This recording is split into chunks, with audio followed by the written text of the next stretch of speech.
The first thing that comes to mind when people hear the science of cancer is this. They say, well, if this is true, if what you say is true and it's that simple, how come my doctor doesn't know about it?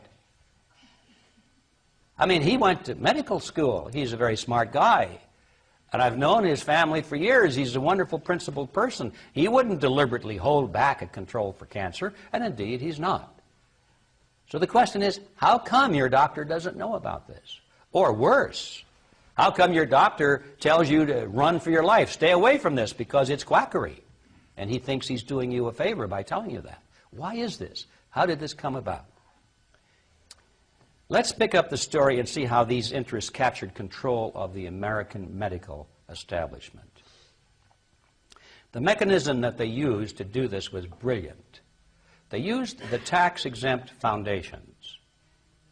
Most of the great tax-exempt foundations, of this country at least, were created by the same financial interests which have a powerful influence in the pharmaceutical industry.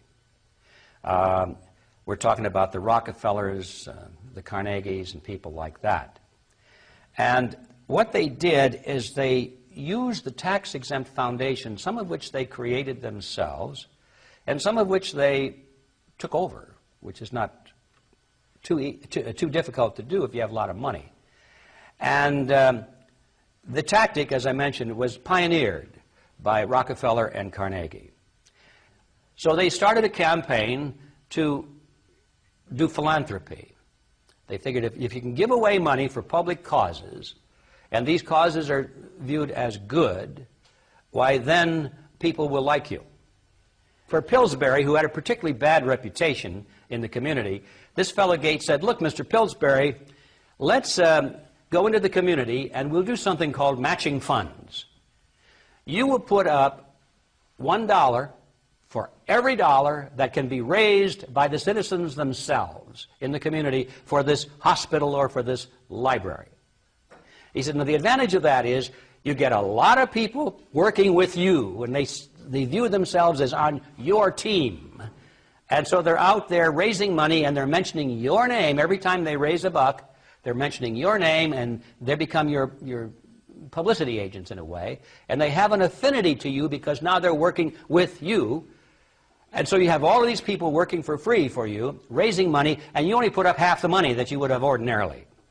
So this way you still get your name across the top of the door of the library, but it's only cost you half as much money, and you got all this good publicity besides. That was the Pillsbury formula.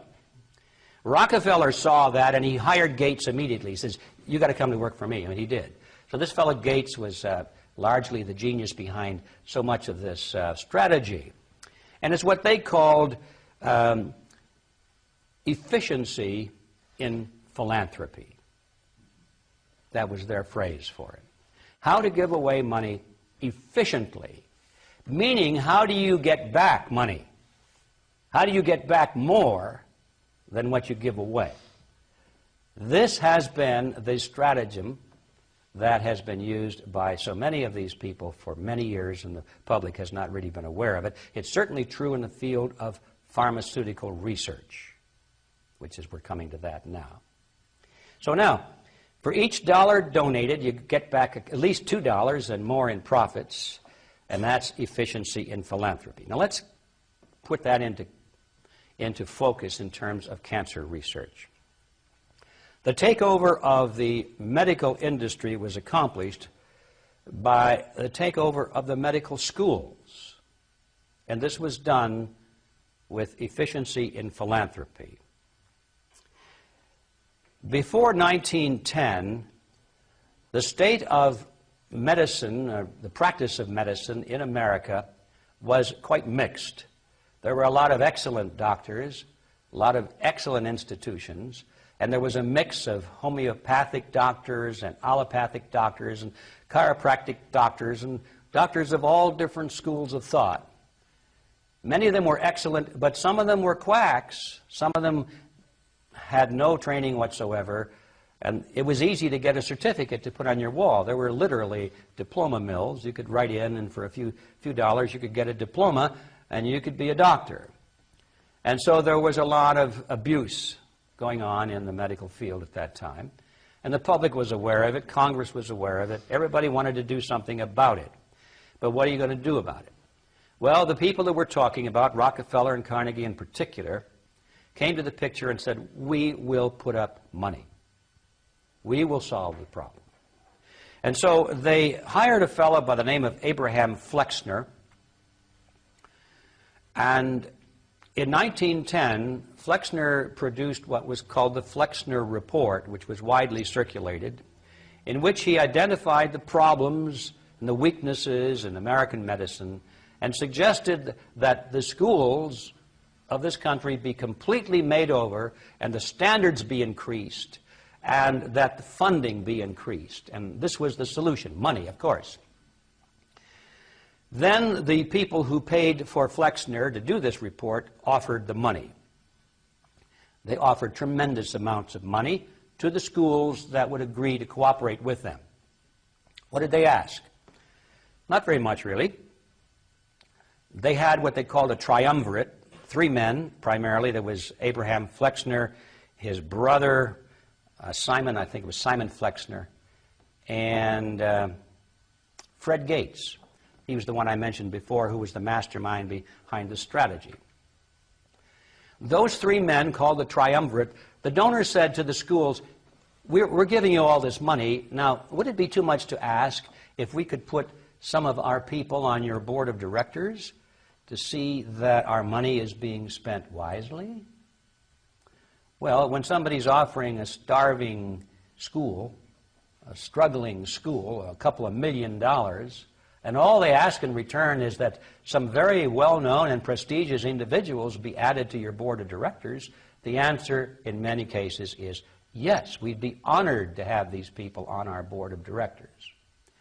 Almost overnight, all of the major universities, which we now consider to be major universities in the field of medicine, received large grants from these sources and also accepted 1, 2, or 3 of these people that I mentioned on their board of directors, and the schools literally were taken over by the financial interests that put up the money. Now, what happened as a result of that is that the schools did receive an infusion of money. They were able to build new buildings. They were able to add expensive equipment to their laboratories. They were able to hire top-notch teachers. They were able to upgrade the level of medical education in America by 100-fold. But at the same time as doing that, they skewed the whole thing in the direction of pharmaceutical drugs. That was the efficiency in philanthropy. The doctors from that point forward in history would be taught pharmaceutical drugs. Those schools that did not accept those terms did not receive the money, and they generally fell by the wayside, and today you probably have never heard of them. All of the great teaching institutions in America were captured by the pharmaceutical interests in this fashion, and it's amazing how little money it really took to do it. So now the average doctor goes through school, he gets a great education, he has to be really smart to get through it. He learns all about drugs. He doesn't know too much about basic nutrition. I found that the average wife of these physicians knows more about nutrition than he does.